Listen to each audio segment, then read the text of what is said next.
Packers fans out here to stay. Cheeseheads green and gold all day. Jordan Love lead us to the bay. Every game we find a way. Green Bay hustle, grind it up. Hit the field, we don't bluff. Touchdown dances, feel the love. Jordan's got that MVP stuff. It's time for let's go. Packers bringing that show. It's time for you know. Green and gold gonna glow. Lambeau Field, our sacred ground. Feel the vibe, hear the sound. Packers fans so loud and proud. Jordan Love, he's wearing the crown. Lambeau Field, our sacred ground. Feel the vibe, hear the sound. Packers fans so loud and proud. Jordan Love, he's wearing the crown. Aloha and welcome back to a new episode of the Ohana Packers Edition podcast. Today, as in all things with life, we're all over the place a little bit because the Packers have been all over the place. We're going to have a short free agent primer because the Packers have been in a little bit on some moves. And we are switching up with special teams. We had to adjust on the fly to keep a guest in the loop and stuff. So we're going with special teams today. But to lead it off, Joe, some sad news for the Packers. Bob Harlan, the former CEO of the Green Bay Packers, passed away on Friday, March 6th, at the age of 89. And, for our generation of Packers fans, we understand the impact that Bob had on the team. He was a fine CEO for the organization, represented the team very well. But I think the basis of what his tenure as CEO stood for is the Packers remained in Green Bay. And all of the Lambeau Field renovations, the new facades, the team shops, the community center areas within the stadium, all of that stuff where, it's like Lambeau was built in the 50s or whatever, right? And excuse me, or no, not the 50s, the 30s.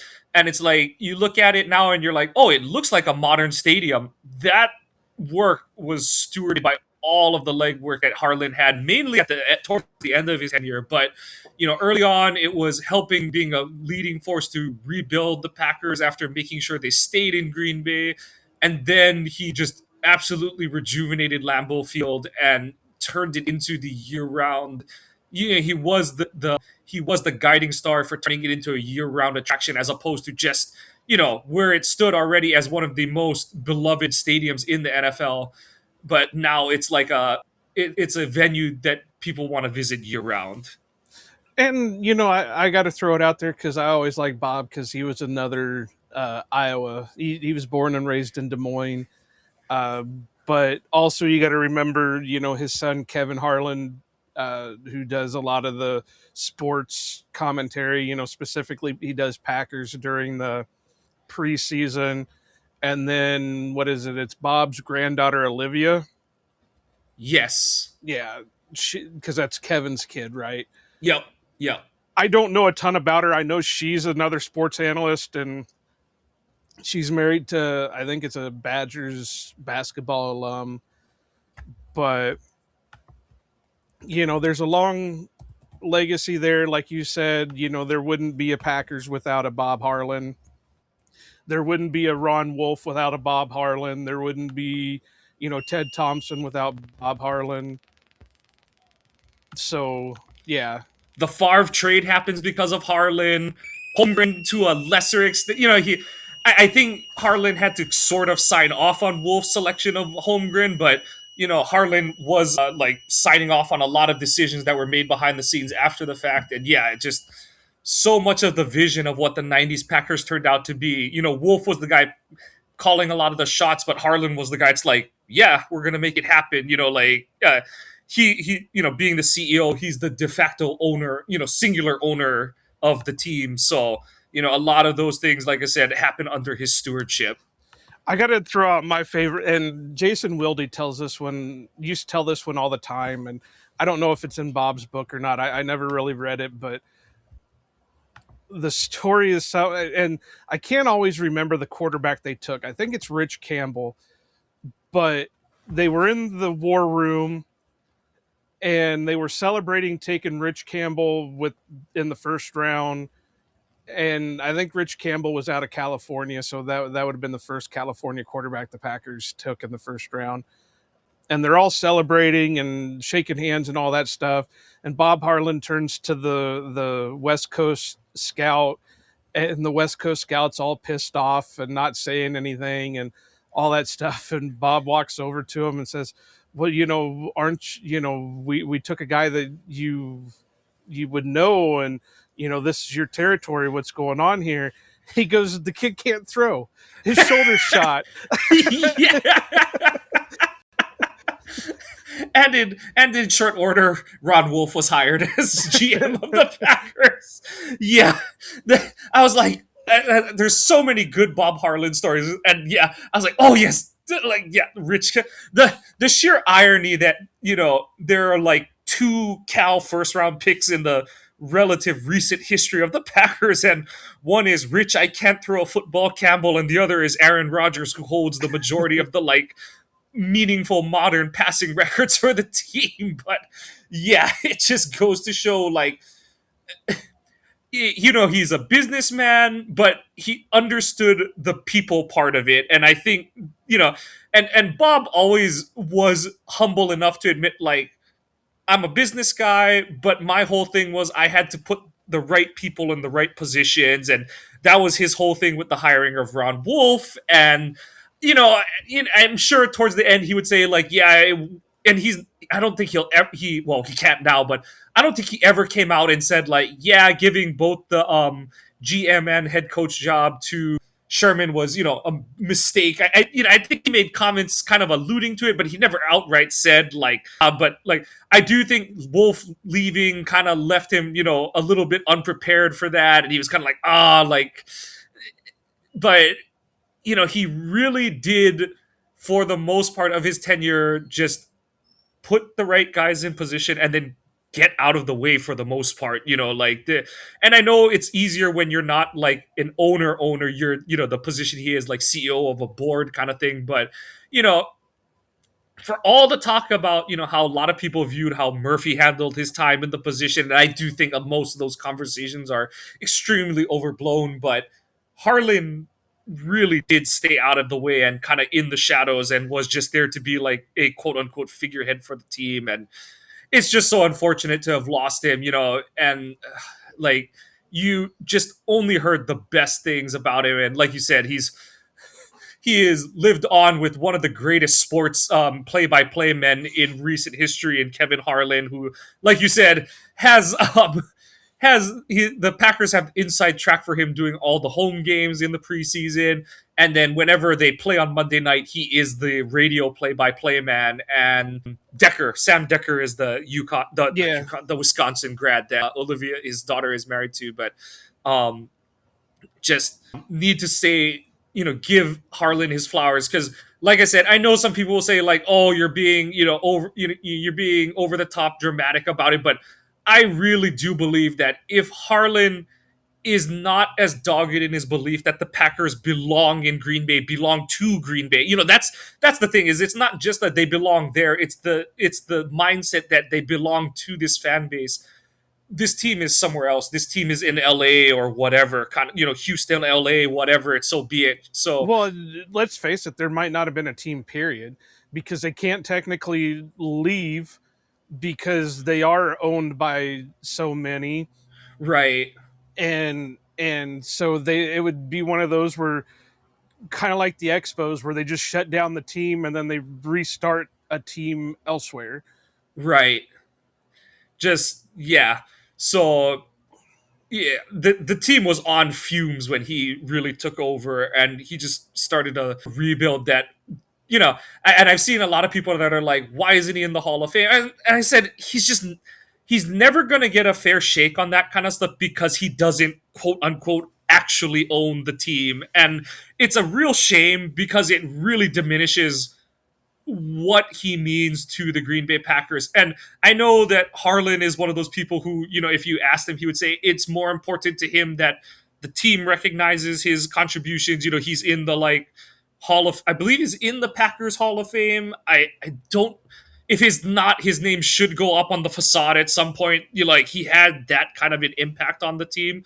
But I know that he would say outwardly that the main thing for him is that the Packers appreciate and recognize his efforts to, like I said, keeping the team in Green Bay and then really rejuvenating Lambeau Field and making it a mecca for the sport of football. And I know that you and I could spend a whole episode on Harlan, but we do have other things to discuss. But we just feel like it was absolutely necessary to reflect on Harlan's life and his contributions to the franchise. In addition to that, the Packers have started to ready themselves for free agency. By the time this episode comes out, free agency will have officially, quote unquote, started. We're recording this on Sunday when the quote unquote tampering period is ongoing. So, teams have been meeting with players. And I think I saw Pelissero mention that for the first time in NFL history, teams can make a Zoom call with players ahead of the start of free agency. Like before it was supposed to be only agents and teams could discuss deals, and that's where you have those oh, so and so has agreed to sign with the team at the opening of free agency, blah blah blah, all that kind of stuff. But now players actually can truly be in on those discussions as opposed to just being solely agent to team discussions and that kind of thing. So all that said, none of that is on the Packers because they just do not have the finances to be in on the first few days of free agency. They have done is a couple moves around the fringes. They restructured Xavier McKinney's deal to open up, I think it was $9 million of cap space. So that got them cap compliant. And what that does is it gives them time on a couple of moves. One that I argue makes sense, even though it's kind of blown up in the team's face and partly due to his doing, but it's the Rashawn Gary situation because they're going to post June 1 him no matter what, because there's you basically double the cap savings if you post June 1 him. And there was the whole situation with whether you believe his Instagram was hacked or not. I can't defend him on that one. I think that, he's frustrated in his situation, but you got to play the game. And you're not helping anyone by pulling the stunt he did, and it's just an unfortunate way to end your tenure and stuff. But to each their own. But like I said, they can slow play that situation as much as they want because they can't use that money until June 2nd, so it really doesn't matter. The other move that doesn't make sense to be stalling is Elton Jenkins, and because there's no difference between whether you post or pre-June 1 him because it's the last year of his deal. And so it's there's no reason for the team to wait. And I know some people will say well, they can make a deal and stuff. But if the whole point is to free up his basically $20 million in cap savings so you could be active early in free agency, you settle on a deal that hasn't been agreed to already at this point. All the guys you could have been having discussion with are gone. And I know some people are oh, but Goot could be talking to them already. That's fine and dandy, but guys are going to take money when they can get it. And, Green Bay could put out a great offer, but once that offer is shared with another team and they agree to match it, it doesn't matter. And, I just don't see any value in Green Bay slow playing this one. It's exactly how much you're going to save. Teams know you're going to cut Jenkins. There's no secret, especially after you just re-signed Sean Ryan to the deal you did. I just don't understand slow playing at this point in time. And of course, I hope that I'm reverse jinxing it like I always do when I get critical of these kind of decisions and some deal just pops up on the news feed literally after we get off of this episode.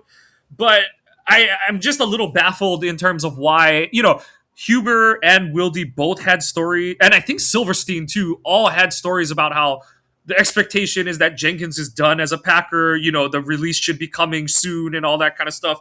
And so when you start to put out those reports, I just understand waiting on it because the league has already understood, they've seen your smoke signals at this point. And so everyone knows what's the writings on the wall. You're not doing Jenkins any favor, who has been a good soldier for your team the whole way through. And I just think you're not doing the Packers a favor. You're not doing Jenkins a favor.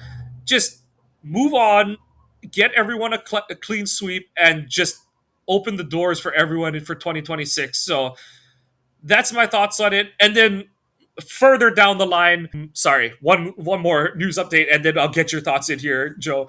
As I mentioned, Sean Ryan extended 3 years, 30, I believe it's 33, 33. and then up to 39. And then Nick Neiman was also quietly brought back on a 1 year deal. Oh, and Chris Brooks 2 year deal. So a couple really savvy moves to bring back Neiman, who was their special teams ace before he got put on injured reserve, and Brooks, who has just been a stalwart as a pass, as a pass blocking back, and it gives them answers at the position, but also signals that they still need to do work at the position as well. So, Joe, take the discussion any which way you want to go at this point. I want to start with the Elton thing just because this is why it sucks that we're in the modern technology world with sports reporting, because the beat writers in that are hurting what the Packers could do with Elton, because it's the beat writers that are reporting that he's just, they're going to cut him. There's no doubt about it. There's going to be a cut. They're going to cut him. Without them saying that, we don't know what the situation is with that. I mean, we can guess what's going on with it. We can guess that they're going to cut it, but with some of the trades that have been going on this offseason, it wouldn't have surprised me if they could have had some kind of deal for like a 6th round pick or a 5th round pick or some shit like that, just to get him off the books. But now it's a foregone conclusion that he's going to get cut because that's all these reports are coming out about him.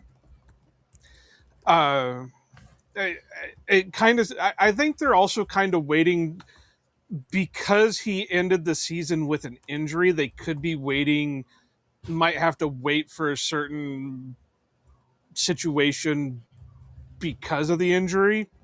I don't know. But Sean Ryan, I I think this is the deal that I figured was going to happen with him, because it's very similar to the John Runyon one.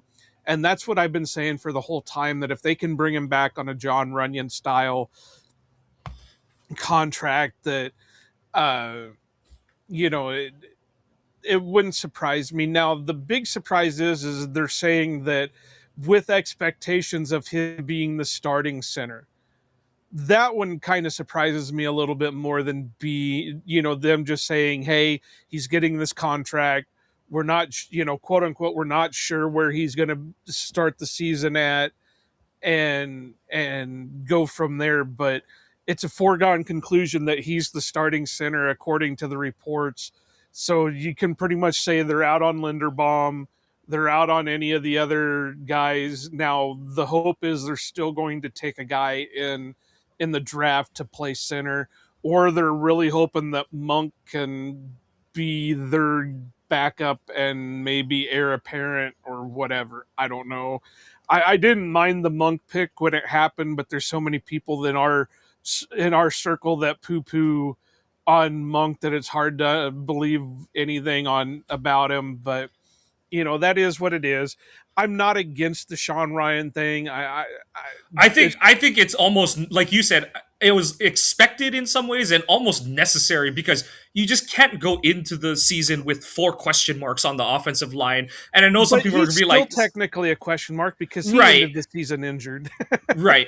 And I know that situation rubbed a lot of people the wrong way, but the facts are this O-line did play a lot better when he got inserted at center. He and he and Banks looked to have something of a rapport playing next to each other.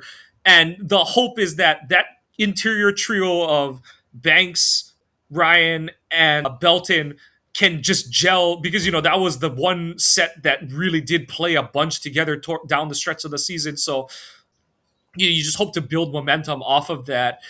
And I was hoping it would come in cheaper than that, because it really, I was thinking, oh, you see some of the deals that kind of unproven, and he is an unproven starter, because what does he have, 6 starts at center in his career kind of thing, 6 or 8 or something like that. So starts, but I think he had to go in a couple of different times for right, different right, right. reasons. But yeah, I was hoping he could slot in 6 to 8, and I was a little like 39, so 13 a year, but when it actually is more realistically 11 a year. I'm like, okay, like that's kind of you know the 6 to 8 I was hoping for was like a very team friendly wishful thinking, and the 11 is probably a market value. Like Biata is just signed with the Chargers for 10 a year, and you know I would have loved to have Linderbaum, but I just don't think that they were in the position to get into a $20 million free agent pissing match over a center when they're already paying a guy that it's a little questionable in Banks at left guard. And I do think the team really believes in Banks. I did like how he played once he got over the like 14 different injuries he was dealing with in the first month of the season. And I think certain people that that are in our circles have been a little harsh on Banks, just because letting the first month of the season prove priors and all that kind of stuff. But I really thought he did improve as the season went along. But and they're kind of stuck with Banks at the moment because right, yeah, they did the simple restructure today.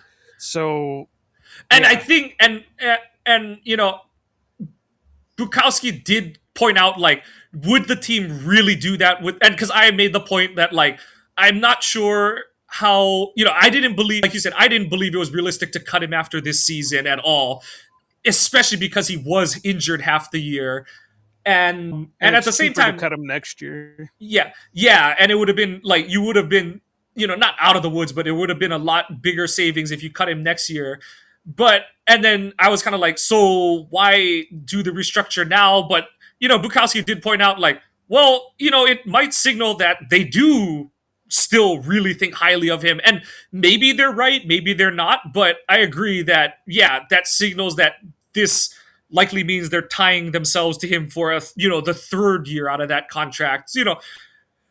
Whatever you do, and that's the thing is, like, you just can't keep creating question marks on the O-line if you're trying to state yourself as a contending team. And the Packers keep saying, like, we expect to contend for the Super Bowl, and that's the thing is, like you said, Ryan isn't a sure thing, but he has some answers to the tests that were solid to good down the stretch of the season, playing with the guys you expect to be starters on this O-line, especially his neighbors in the left guard and the right guard.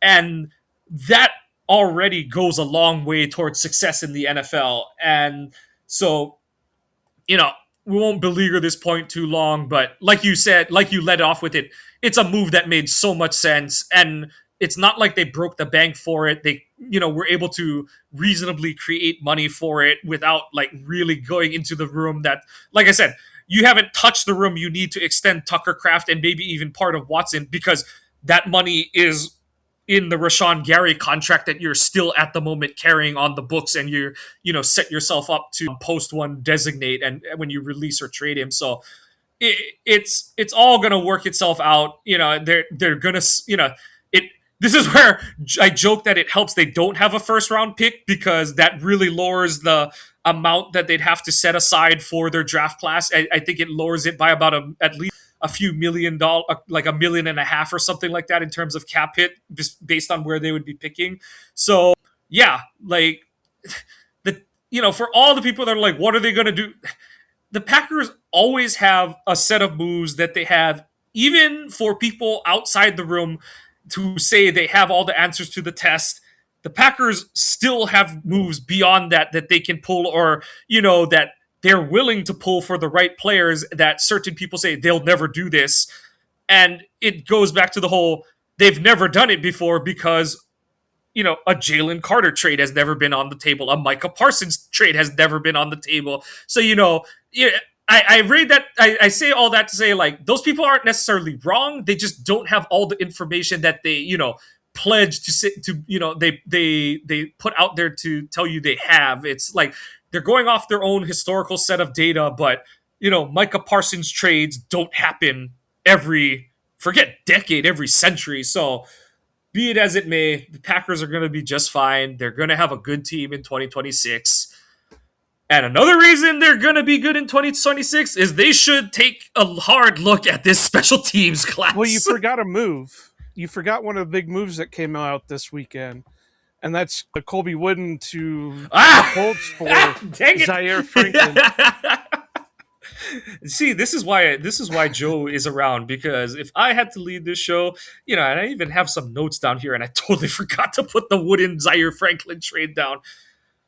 That speaks volumes. So to show how great we are at this, but what are your initial impressions of this trade? Well, I said it in our group chat. From a from my point of view, I don't know because I don't know anything about Zaire Franklin. Do know about Colby Wooden, and there's been question marks on him since the day the Packers drafted him. Was he was always going to be a tweener, whether it was in the 3-4 or 4-3 defense. He did put on a little bit more weight for this season. He played okay, but it wasn't spectacular by any means. He's still only 25 years old. I've been trying to think, is this the last year of his contract? Yes, it would have been. So from a contractual standpoint, so it's twofold. So you trade him out, you get Franklin in, who has 2 years on his deal, and if you want to go by free agency projections, he's at his current salary hits for this year. It's 8. Next year it's 10. It's like 5 to 7 million less than the low end of what Quay is projected to get on the open market. So take that with a grain of salt, but hypothetically, they're saving money on linebacker. Now, Franklin is older. He is going to turn 30 before this is going to be his age 30 season. Like you said, Wooden is 25. Quay is like 26 or something He'll be like 27 this year. Yeah. So you are getting older at a position, but like you said, and I was probably in the group that's way higher on Colby, what Colby did this season, than the majority of the fan base. Oh, But I'm not going to say it was bad. I just don't Yeah, think yeah, there yeah, was yeah. anything to. It's not like he's deserving of top 10 money and Oh yeah. and anything like that. It was serviceable. So Yeah. to flip him for a guy that just 2 years ago was a Pro Bowl, second team All Pro, type of guy. Just looking at his stats, they say last year was kind of a down year for him, but he still put up 5 pass defenses, a forced fumble, 125 total tackles with 7 for a loss and 6 QB hits.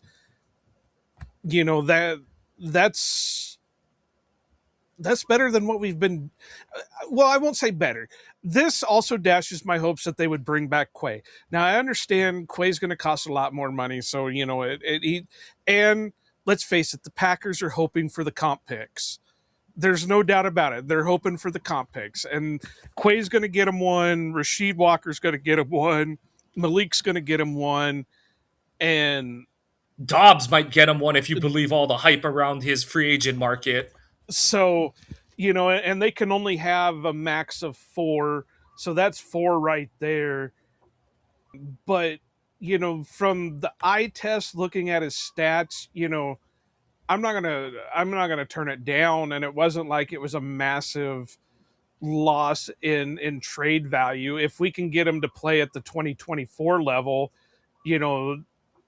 having him next to Edge Cooper is going to be amazing, because 2024 he had 2 interceptions, 6 pass defenses, 5 forced fumbles, 3.5 sacks, 173 total tackles, 11 for a loss, and 4 QB hits. So I mean, if you can get that next to Edge, and I hate saying this because it means I agree with him, but a certain player's dad said that this is like a true Mike linebacker that can do the stuff and let Edge play the way Edge needs to play without having to worry about everything. He can just play full speed and not have to make reads or anything like that. Whereas, this means Franklin would. And the age I'm kind of surprised they went with this move because of the age, but this also adds another veteran presence into the locker room, which You is need a few more adults in the room, though. on that note, Zaire, we He praised Quay talks. for we praised Quay for the Zen work he did since his rookie season. He really shed the hothead label. Only rival teams kept talking about that because he really hadn't had incidents since his rookie season. But Zaire is a similar player to what Quay was early in his career, and so he picks up some dumb penalties in games. So you gotta take the bad with hopefully a lot more good.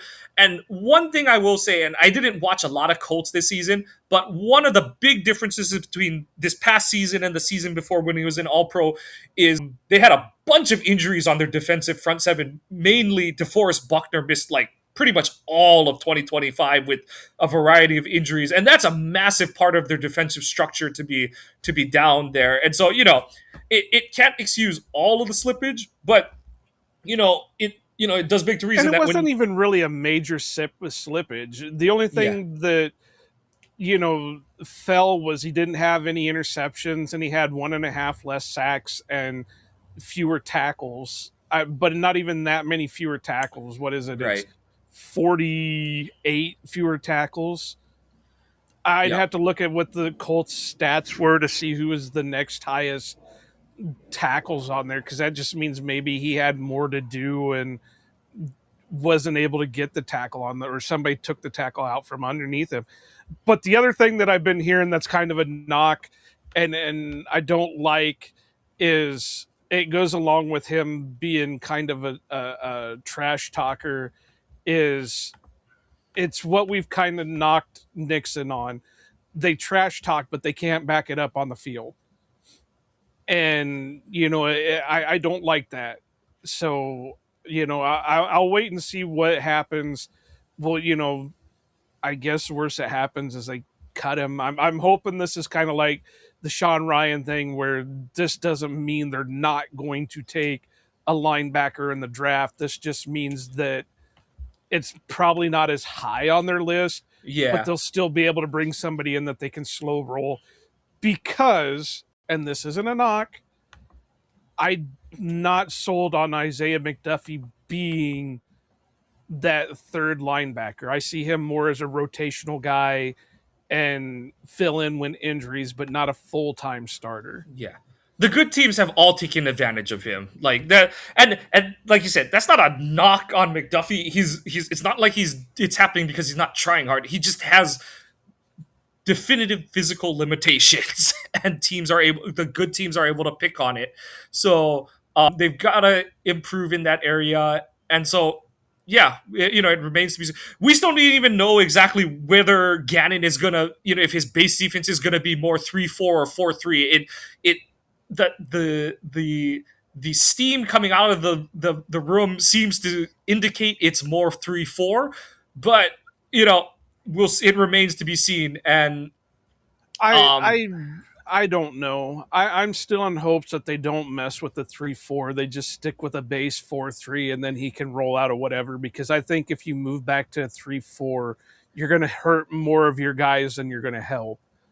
yeah, And you're still in the same boat that you have no true nose tackle, you have no other edge rusher to put on the opposite side, because obviously you're going to have to move Micah as a tweener to be, the fourth linebacker slash third down lineman. So I think it would be a lot better for him to play a 4-3, have them play a 4-3 than a 3-4.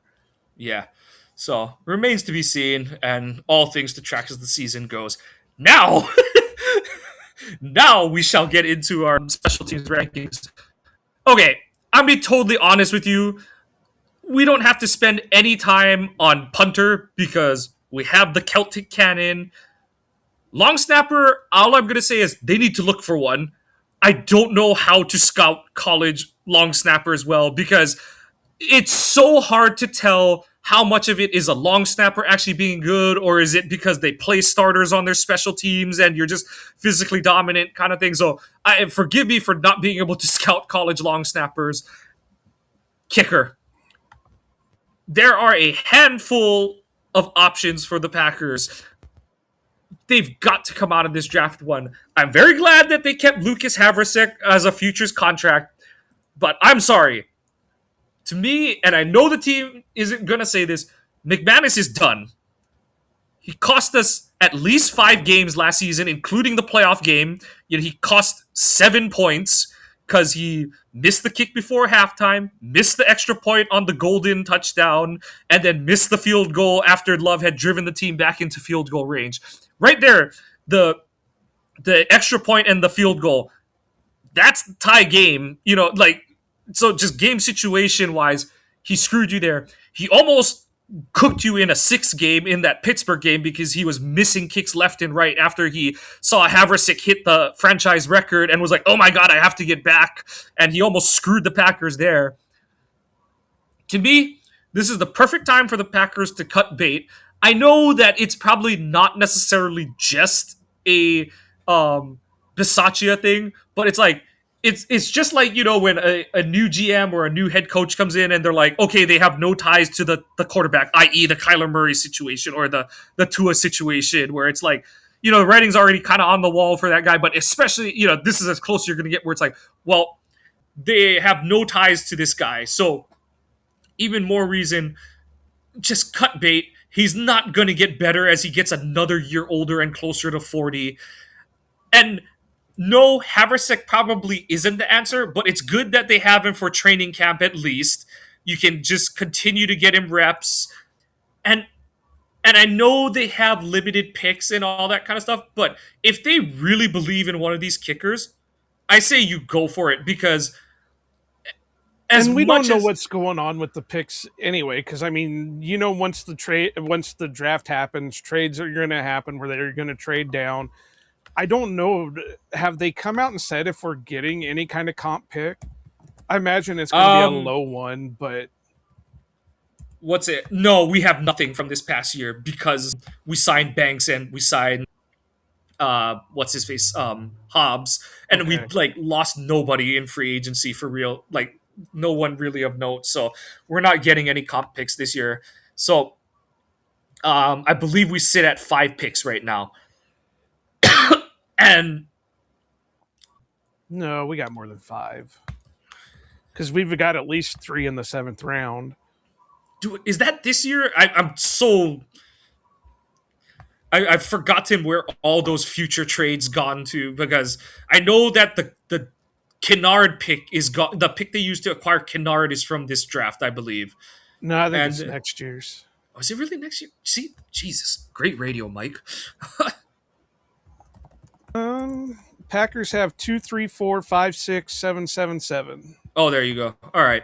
So yeah, you've got 3 7th-round picks, and this is where part of the fan base really irritates the shit out of me. If they take a kicker with even their 6th-round pick, and people are gonna, bemoan oh my God, you used one on a kicker. I'm like, most of y'all don't even remember who the 6th and 7th round picks are, so get over it. Although if you go by certain, and there's some of them that have it off, but I said this during the Perone episode, the Packers have the Tom Brady pick and the Mr. Irrelevant pick.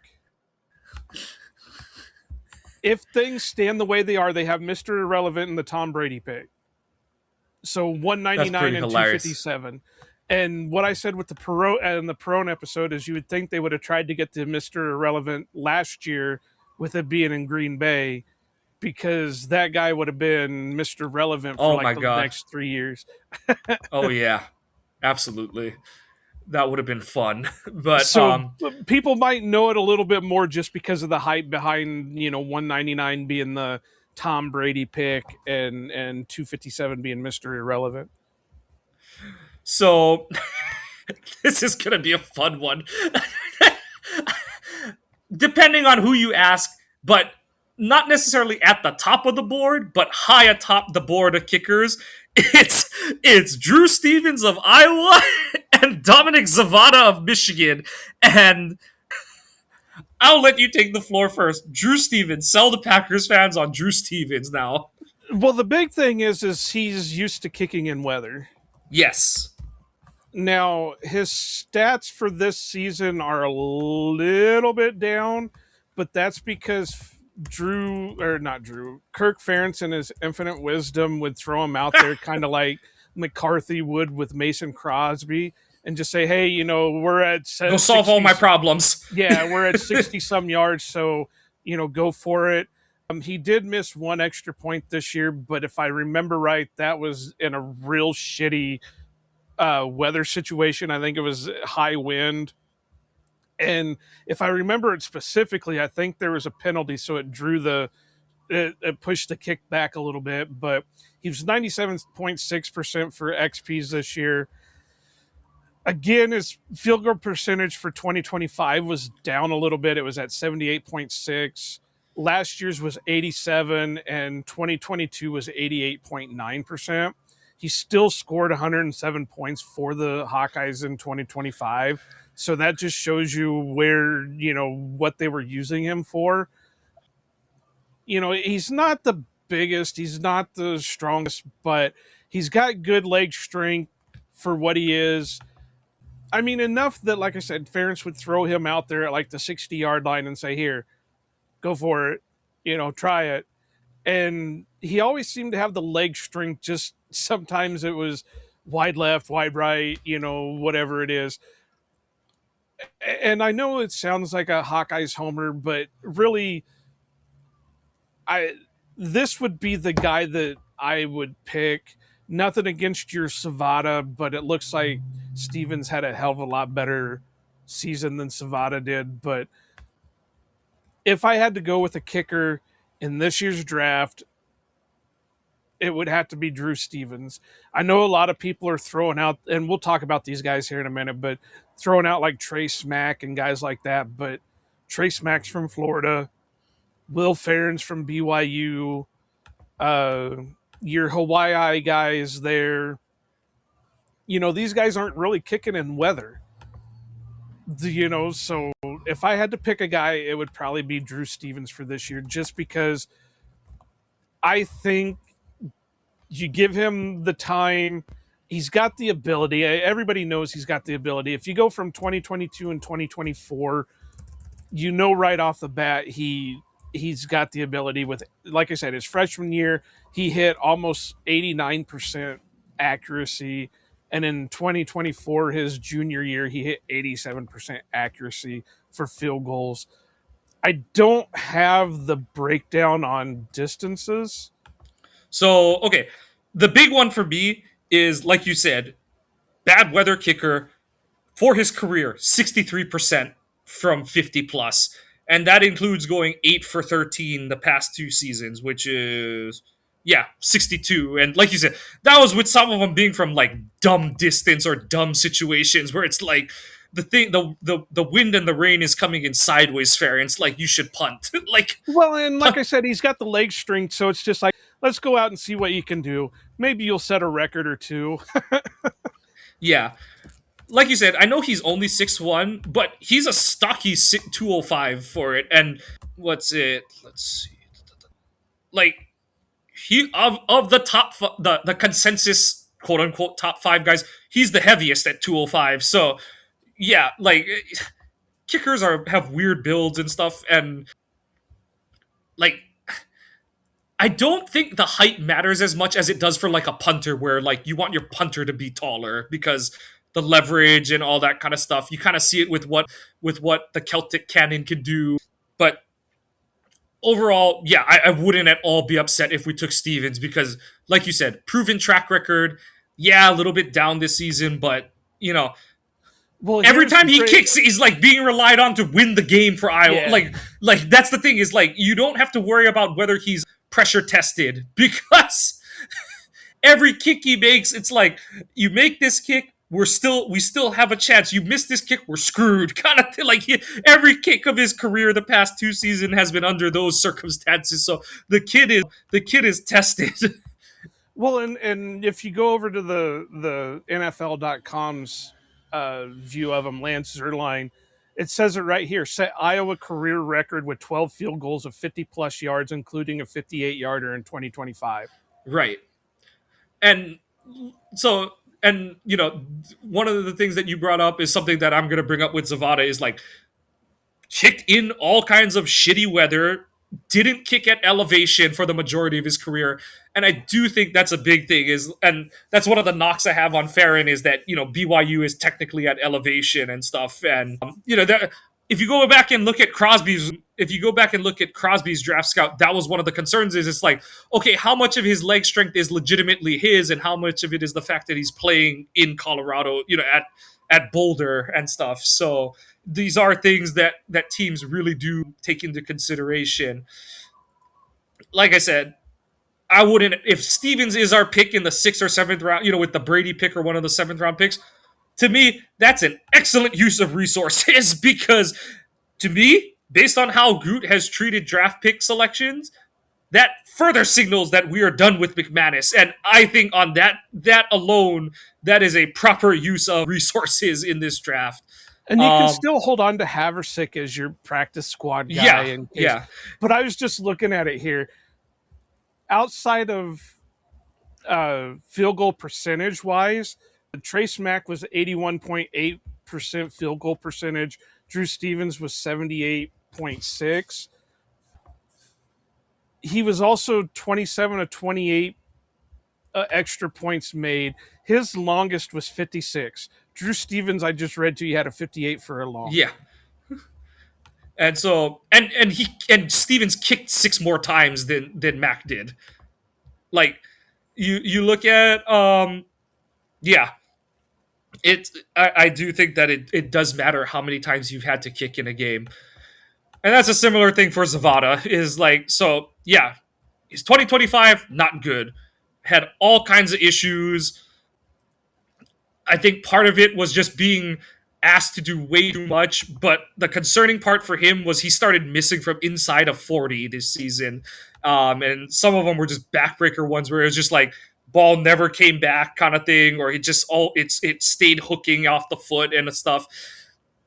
Michigan fired their special teams coordinator before all of their head coaching stuff, so it just kind of goes to show how much of a disaster special teams was for them. It kind of did ring similar to what the Packers were doing.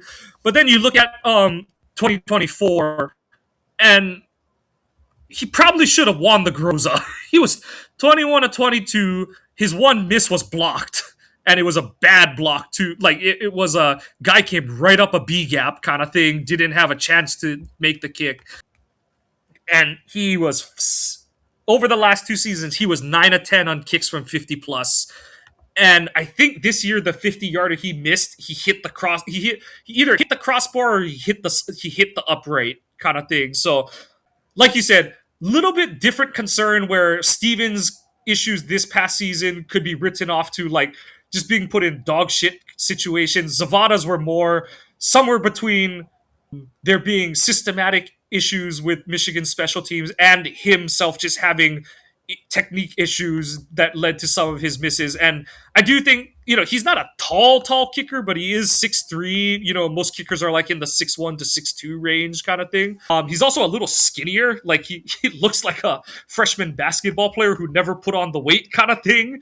But the ball just does launch off his foot. Even when he shanks him, the ball just comes flying off of his foot. And it is just like it was one of those where the Ohio State game in 2024, Ohio State's kicker, I don't want to say he alone lost him that game, but he missed like 2 inside of 40. And Zavada goes out for a 56-yarder and just bangs it straight through the uprights in like 30-mile-per-hour gusts in that game. And even this season, like I said, when mostly it was going sideways, there was still the belief that, okay, that was last game. It's gonna be better this week kind of thing. It was never a, oh God, they're gonna let him try it again. It was more of a, all right, last week was last week. It's a fresh coat of paint kind of thing. So, like I said, obviously for rooting purposes, I have my reasons for picking Zavada. But if they end up with either of these two guys, like we've both pointed out, the two things to really center on with Stevens and Zavada is they kicked in the worst of conditions that the Big Ten can put on a kicker. High winds, rain, snow, crosswind with snow, like you name it. Like they really did deal with the worst of situations that the Big Ten stadiums have to offer them, and that means something because Green Bay is basically Big Ten country, and you're gonna have to kick in those type of situations as well. And like I said, Zavada was in kind of a similar situation to Stevens, where you know even before all the other stuff, it's like Michigan would just kind of go into rollover and die McCarthy mode, where it's like, we're in field goal range, so why bother risking the ball at this point? Like we're cool taking a 48 or 50-yard kick from here, kind of thing, and it just for the similar reason it demanded the two of them to be relatively perfect on a week in week out basis. Like I said, Zavada blinked more than Stevens did this past season, but the track record is there for both of them that each has been an excellent kicker over the course of their career. And like I said, just the way Groot has handled his draft picks, spending the capital on a kicker just means that it's more likely you're done with McManus, and they've just got to turn the page on that. Like I said, I think for both of us, there is a clear teardrop from our two guys to the next three we're gonna loosely talk about. But even if they end up with one of Smack, Matsuzawa, or Farron, I'm still feeling so much better about that situation than rolling through 2026 with McManus again, because that's just a fool me once, shame on you, fool me twice, shame on me. We're already on fool me thrice at that point. So, like, you just got to move on. And like you said, the good thing about Havrasek is, yes, he has the franchise record kick, but he's been inconsistent enough in his career that it shouldn't be hard for the Packers to sneak him through on waivers to the practice squad if he doesn't beat a draft pick or an undrafted free agent out for the starting kicker spot. So, anything else you had on Stevens or Zavada, or shall we move into the second tier? Um, no, I think we're good on talking about them because I do want to put this disclaimer out there. We have not done a ton of research on these guys, and the whole reason we're talking special teams right now, Mike kind of said it earlier because we kind of did a switch up with guests, but also because my brain was fried from weeks of watching other positions that I was just like, I want to take a week off. Let's talk about something a little bit easier. But no, like I said, I know this is going to sound homerish, but my guy would be Stevens. Although I'm looking at Matsuzawa, and stat wise, I mean, amazing stats. But what's the worst conditions he's kicked in? I think he's kicked in a couple downpours, and that's about it. And he's only, I know he's been on Hawaii's squad for he's out of eligibility kind of thing. He's only been there 2 years, according to Sports Rep. He's only got 2 years, and so the track record is not as long. The first season it wasn't bad, but he only had 16 kicks and he was 75%. Don't like seeing that there weren't any 50-yard kicks. That's the thing. That's the biggest concern for me is I don't have a good barometer for how good his leg actually is. He only has two career kicks at 50, and he's only 1 for 2 on them. So that said, you do like seeing the 27 for 29, only one miss. Friggin' 40 for 40 for extra points. Yeah. I mean, Jesus. Or 72 for 72 for his 2 years. So that does mean something. And 121 points total. I mean, that according to this, he led the conference with 121 points. And the Mountain West is a conference with a lot of teams that operate run and shoot spread offenses, so there's a lot of touchdowns and points scored and stuff. But like you said, there's something for it's kind of like when they talk about training camp arm quarterbacks and or who you want to see brought in as a quarterback on the bottom of the roster. It's like, just give me a guy who's got a lot of throws on tape, who I know can put the ball on receivers, kind of thing. Like, same thing for kickers. Like, if there's any question, it's like, okay, maybe he doesn't have the biggest leg, or maybe he hasn't kicked in the worst of conditions, but you showed me that he's put the ball through the uprights, 60 times this season. Like that speaks for something. And I don't have a good explanation for this, but it is humid out here, and he kicked half his games in Hawaii, and the humidity, the wind, there's not too much wind, but there can be at times, and the rain can be a pretty big factor on the kicking game as well, and he did show pretty well in that this past season. So,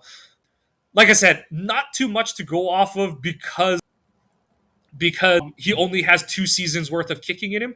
But, homerism. Be cool to have a guy who played for the Warriors on the team. Cool to have a Japanese player on the team, like a full-on Japanese national on the Packers. I don't know. Like, I put him on this list because I do think he's draftable, but I don't know if they'd have to draft. He'd slot in that like round 7 to undrafted free agent because of the questions of how big is his leg, how does he do in bad weather situation. Like teams are accounting for those kind of things as well. So it'll be interesting to see how he props up against the other 4 guys we're going to talk about who have like more Div 1 competition and have kicked in more venues, more weather situations, that kind of stuff. So Yeah, for sure. I mean, like I said, just going off stats, he looks like it. But again, I sound like a broken record. What's his, in any kind of, has he seen any kind of weather, or is he going to be like a Corey Bajorquez that does amazing when the weather's fine, but the minute the weather changes, is he going to go for whatever? yeah. And he is the oldest one, I believe, by far at 27. So Yeah, but kickers go for a long ass time. yeah. Who do you want to do next, Farron or Smack? I've been actually looking at other guys. Go for it. Well, I'm trying to figure out which one I want to talk about first, just looking at these guys. If I had to draft a guy just based on name, it would be Atticus Sappington out of Oregon. Now he was 100% on XPs, but he was only at 79.2 for field goals with a long of 51, but he had 108 points. So he was called on a lot. I know he was the reason that the Hawkeyes got beat by Oregon. So there's that one. But just looking stat wise, Reese Verhoff from North Carolina could be an interesting one. 5'11", 190. He went 82.6% on field goals, 100% on XPs, and had a long of 57. So, and he's going to be dealing with a little bit of weather, not like amazing wise, but played Syracuse, Stanford, Wake Forest, Duke, teams like that. So, and he played at some of those teams, so they are going to have a little bit of weather to them. But just going off stats, and really that's all you can go off of. I mean, you can sit here and watch technical stuff and how well they kick the ball and what kind of lift they have on the ball and are they driving the ball and all that. But really, when it comes to kickers, you've got to look more at the stats, because that tells you a little bit more of a story. If, let's say, we'll just use Drew Stevens as an example, goes into Penn State in the middle of November with the wind swirling and snow drifts up your ass and all that stuff, and he goes 0 for 4. That tells you he can't kick in weather. Yep. So, it's one of those things that it is better to look at some of the stats when it comes to kickers. So seeing Reese Verhoff's stats and some of the teams he's played against, he could be an interesting one. And the reason that Joe and I can speak more to Stevens and Zavada respectively is that we saw them kick. Yeah, and like you said, we're not experts on kicking, but we can tell you the ball comes off their foot very nicely. They have the power you need to succeed. Like we said, and that's the thing with like college kickers is if you're a good kicker in college, you should be a good one in the pros because the hashes are wider, so you have to deal with that factor. The uprights are the same, but you're kicking from these dumb, weird ass angles where you're like a full 2 yards outside of the field goal post. And so like your point of view reference is all off and stuff. And then like you said, the stats speak one thing, but just from the fan perspective, it's how we felt about, like, you know we might not have agreed with all the situations they were put in. Like, we might have been like, you guys can try to score a touchdown instead of rely on the kicker so fervently. But at no point were either of us like, oh shit, I can't believe they're giving Stevens or Zavada a chance, kind of thing. Like I said, Zavada had a down year, and it was like, that was last week. This week's a new week, kind of thing. Like, that was my feeling for most of this season. And he had a couple games where he missed like 2 kicks or whatever, and it was kind of like it's just a bad day at the office kind of thing. But the next one's going in, like, it's that whole like NBA mindset kind of thing. And I know that NFL kickers don't have that luxury, but it's better than the like Narvison situation where it's like, oh please, like, just make all your kicks today kind of thing and stuff. Or like, like with McManus, it was like, when are the wheels gonna fall off? Oh look, they fell off every week for the second half of the season kind of thing. So yeah. And oh, that's another one. Zavada can kick off. Stevens can kick off. Like, that's the other side of the coin from it. Is But that in a way, I don't. That doesn't matter to me because I know Dan Whelan can do it too. right? But still, I know that they're like, they prefer to have the kicker do it and all that kind of stuff. And like, it just adds to like how, it adds to the value at taking that player with the pick. I know some people are gonna be like, oh, do you really have to? Yeah, if that guy is good enough, use the pick on him and stuff. So that's just my stance on it. And like I said, trust me, no matter which one of these guys they pick, they could pick the consensus top guy. I don't know who it is, and I don't know if there is one, because I've looked at like 4 different lists, and they've got, one had Smack, one had Stevens, one had Zavada, and I think the other one had Smack again or something like that. So it's like, Yeah, the one I'm looking at has Smack at 1, Zvada 2, Farron at 3, and then Stevens at 4, and with Farron, Matsuzawa as 5. right? And Farron, I feel like, is getting a little bit of leeway for not kicking as much as the other. Like, I know he's kicked 30 times the past 2 seasons, but he's only kicked 3 seasons, and he's under 80% twice. And I know it's like by 1 kick this year and stuff, but uh, like you said, I don't have a good like explanation for this. But if I'm spending a pick on a kicker, I've got to have a guy who's like been solid mid 80s at least, or has a season or 2 of being in the 90s kind of thing. And Stevens for his career is like 84 or something like that. Zavada has 2 seasons in the 90s kind of thing and stuff. And so Stevens like, had a rough sophomore year where he was at right, like 67%, so that's what's knocked him down a little bit. right, and he was sophomore, and that Iowa team wasn't But very good. he Yeah. was coming off of his freshman year where he hit 88.9. So. Yeah. Well, and then we can easily jokingly say that oh no, that made Ferentz think, ha! Once I cross at midfield, we're in field goal range. Yeah. But Yeah, Farron, I don't know. He's got a lower percentage this year. He's 100% on XP, long 56.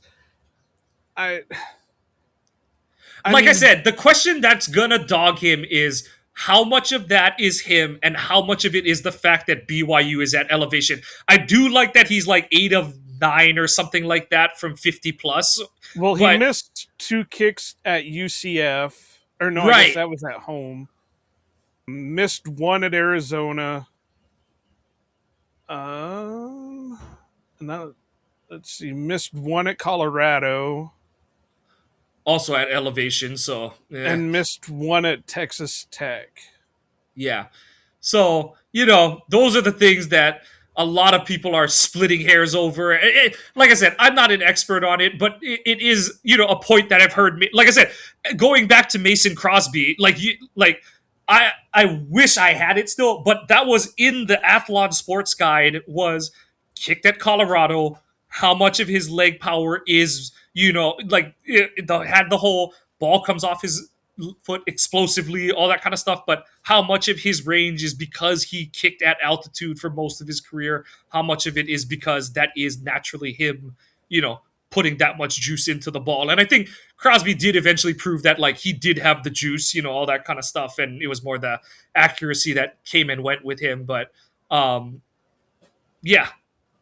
Anything else on kickers, or I think you think Um, we've covered it pretty good? I'm kind of looking at some of these from smaller schools, which is kind of neat. Uh, you got Paul Gielen, who is at Southern Illinois.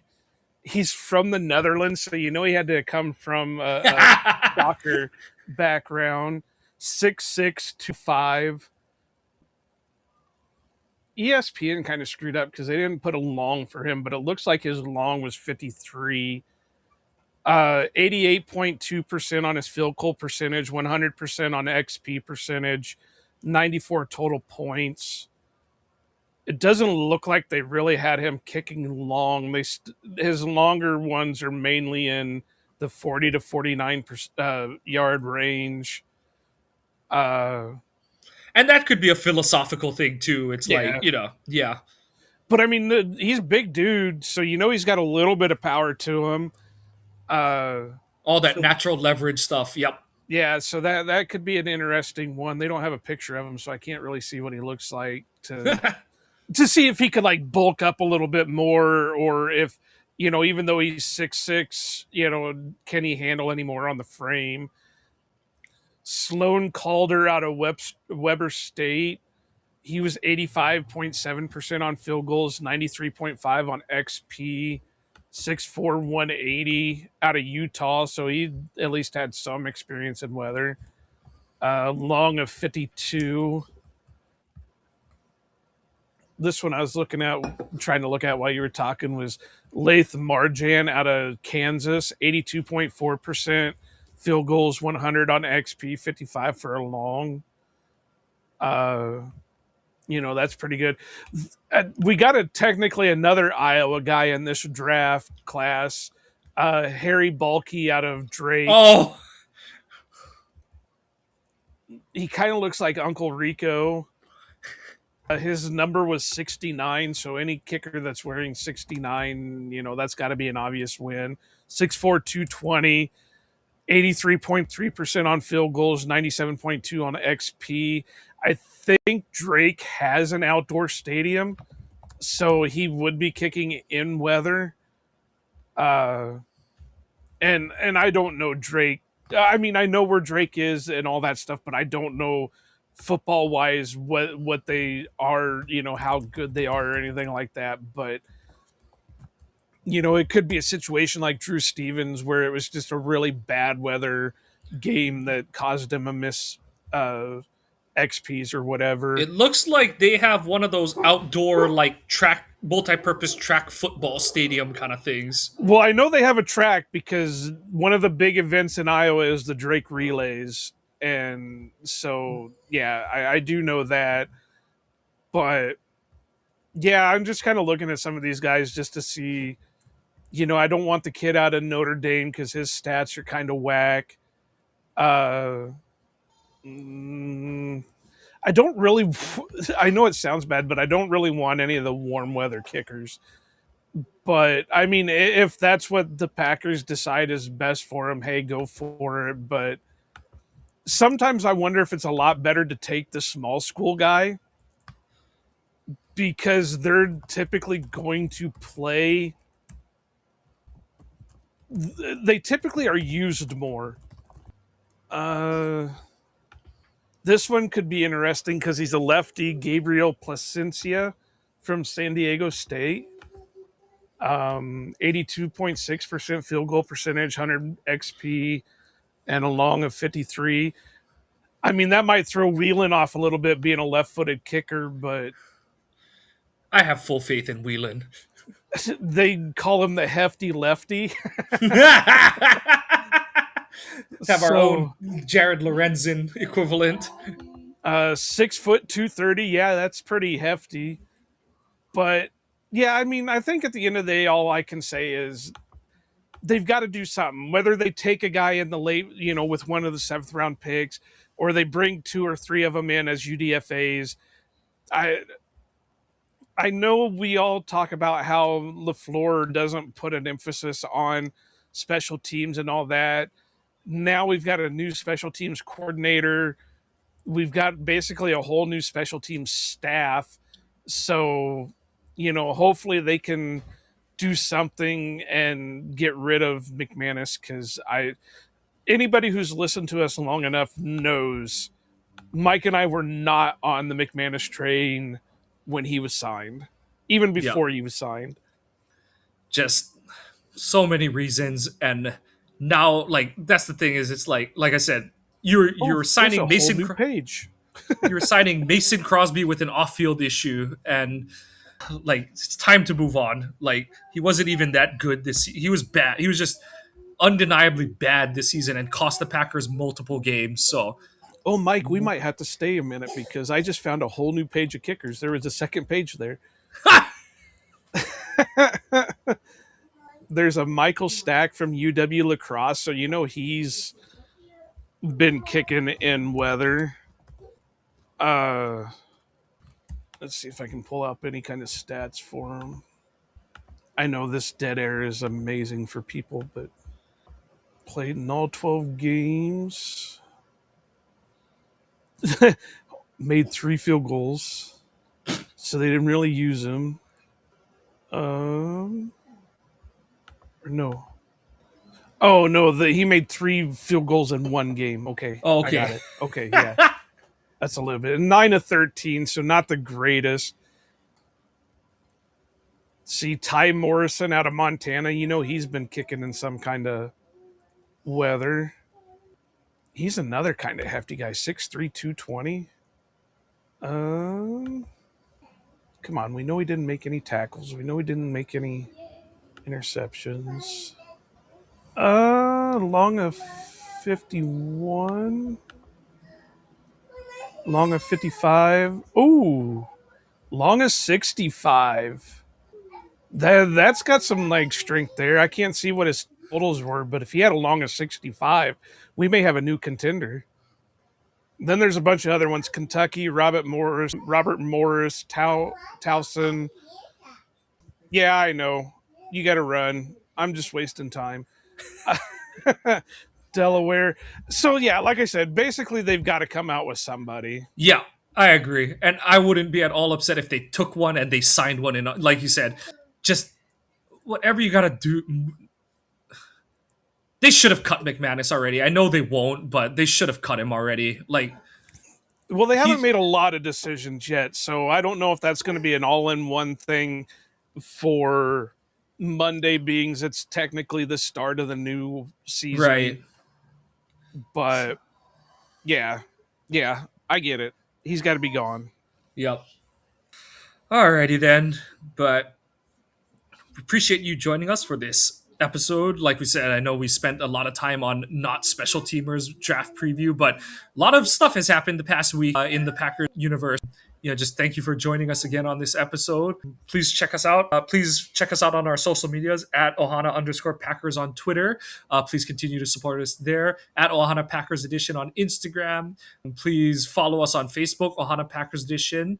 Once we get to 100 followers there, we're going to do our drawing. Okay, before Mike gets to it, the website has changed. What our former website has closed down because we haven't been active on it. But if you go to ohanapackers.org, that leads you right to our merch shop. And you can still find episodes there and our merch store and all that good stuff. Right on. So yeah, as I was saying, please follow us on Facebook, Ohana Packers Edition. If we get to 100 followers there, we're going to do our first drawing. Excuse me, some of the goodies I sent over and some of the signed memorabilia. So please support us there. Also, that'll allow us to live stream on Facebook. And we got our big one coming up pretty soon. Yep. Day 2 of the draft. I've already told the boss I ain't coming in that day, so I will be here for it.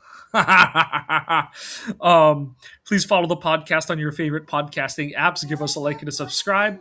And, Joe does a really good job about this. But next week is our linebacker episode. So if you have any comments on linebackers, questions, please send them in to us.